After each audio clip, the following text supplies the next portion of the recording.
कि जितना देश दूसरों का ऐसा जितना हमारा भी है।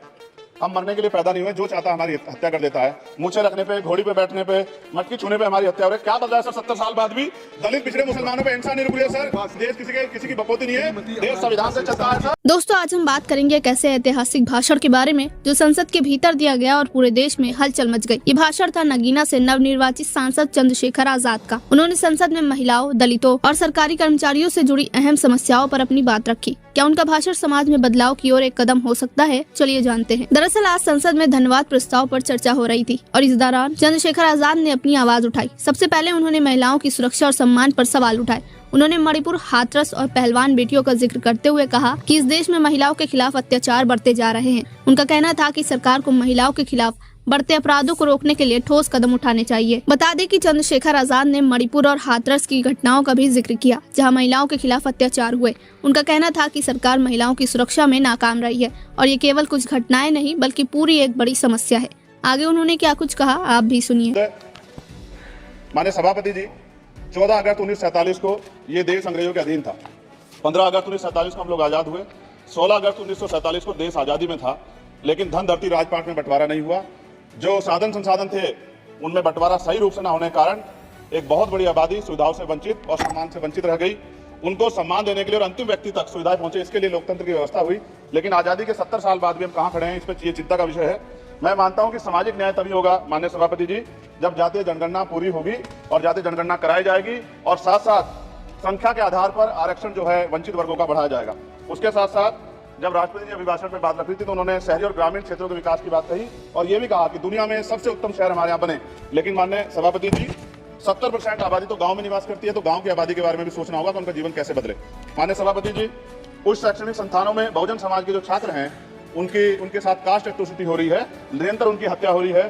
साथ साथ जो सरकारी कर्मचारी हैं दफ्तरों में, उनके साथ भी जैसे ST OBC और मुस्लिम और अन्य धार्मिक अल्पसंख्यक, उनके साथ भी माननीय सभापति जी जातिगत और धार्मिक जो है शोषण किया जा रहा है।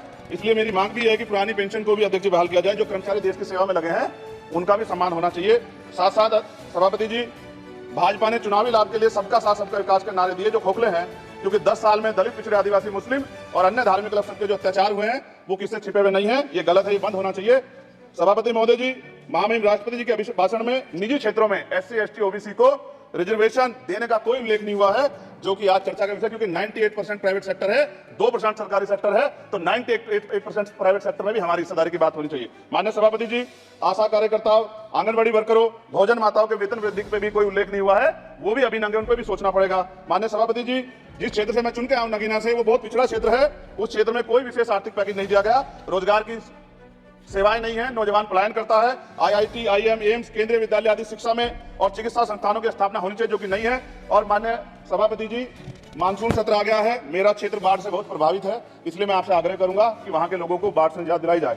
माननीय सभापति जी, चीन हमें आंख दिखा रहा है और लगातार हमारे देश की सीमाओं में घुसपैठ कर रहा है, इसलिए अग्निवीर योजना को हटाकर पुनः सेना भर्ती शुरू की जाए और साथ साथ भारत की सबसे प्राचीन व बहादुर रेजिमेंट में से एक चमार रेजिमेंट को पुनः बहाल करा जाए, ऐसा भी मेरा आपसे आग्रह है। माननीय सभापति जी, पिछले सारे प्रधानमंत्रियों ने मिलकर जितना कर्ज लिया है उससे दुगना कर्ज हमारे वर्तमान के प्रधानमंत्री जी ने लिया है। किसान अगर अपना कर्ज माफ कराने के लिए जाता है तो लाठी झेलनी पड़ती है, जबकि सरकार ने धन्ना सेठों का 15 लाख करोड़ रुपए माफ किया है। इस ओर हमें ध्यान देना पड़ेगा, हमारी आने वाली पीढ़ियों को ये कर्ज चुकाना पड़ेगा।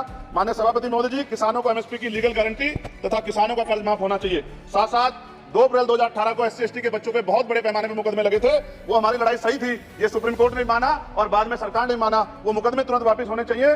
माननीय सभापति जी, प्रेस जो है उस पर भी शिकंजा कसा जा रहा है। जो पत्रकार सरकार के खिलाफ बोलता है नौकरी से हाथ धोना पड़ता है और सोशल मीडिया हमारा हथियार है, उस पर तरह तरह के प्रतिबंध लगाए जा रहे हैं और विरोध करने वालों को सोशल मीडिया हैंडल भी सस्पेंड करा दिए जा रहे हैं। साथ साथ सभापति जी, पेपर लीक और परीक्षाओं के कैंसिल होने से देश के नौजवानों का भविष्य खतरे में है। नीट, यूपी सिपाही भर्ती सभापति जी और 69,000 शिक्षक भर्ती में आरक्षण घोटाला हुआ है, कोई पूछने वाला नहीं, खून के आंसू रो रहे हैं बच्चे, बेरोजगारी का दंश युवा झेल रहे हैं।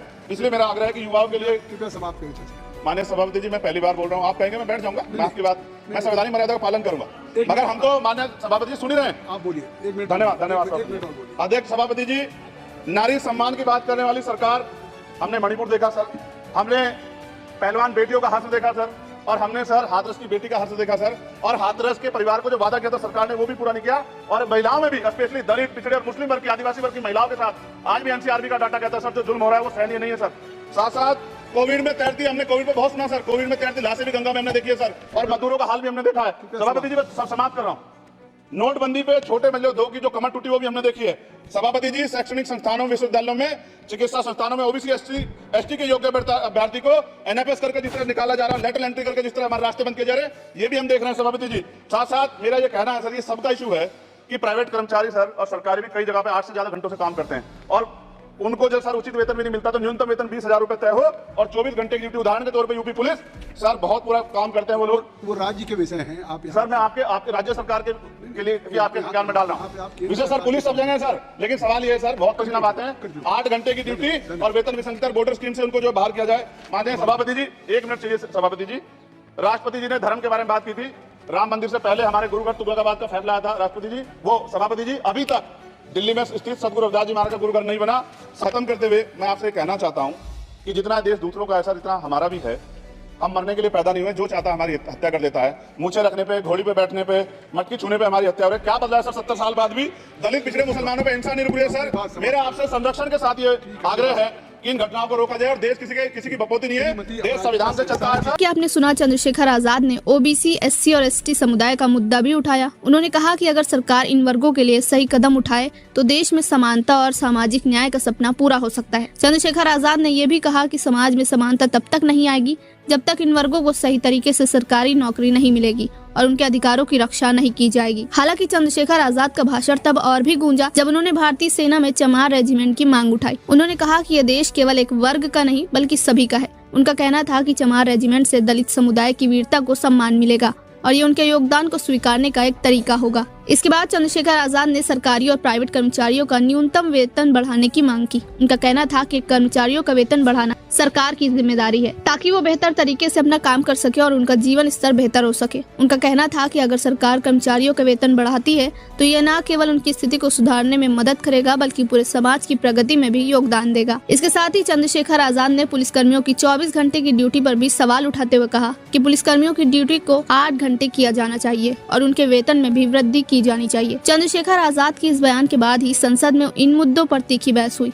विपक्ष ने उनका समर्थन किया जबकि सत्ता पक्ष ने इन मुद्दों को राजनीति बताया। दोस्तों, चंद्रशेखर आजाद का ये भाषण सिर्फ एक सांसद का भाषण नहीं था बल्कि ये उस समुदाय की आवाज थी जिसे समाज में कभी नजरअंदाज किया गया। सवाल ये उठता है कि क्या उनकी मांगे पूरी होंगी? आप क्या सोचते हैं? क्या आपको लगता है कि सरकार इन मुद्दों पर जल्द से जल्द कोई कदम उठाएगी? हमें कमेंट बॉक्स में अपनी राय जरूर बताएं। वीडियो पसंद आए तो वीडियो को लाइक करें और ऐसे ही इंटरेस्टिंग वीडियोस के लिए हमारे चैनल को तुरंत सब्सक्राइब करें।